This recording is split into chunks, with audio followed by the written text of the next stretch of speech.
So what would you say to young mothers, especially, who might have just given birth and they're in similar circumstances? How would you encourage them?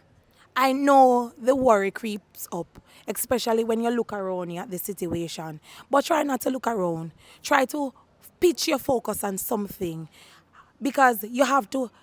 You ever hear this saying there's light outside the tunnel? You have to find that light point. You have to find that beacon, something to pull you out of the darkness, the situation you're in. Know that this situation that I am in is not me.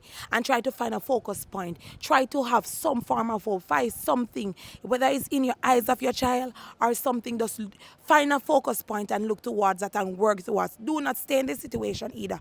Put measures in place, trying to rebuild. So do not stay in your situation and allow it to cripple you.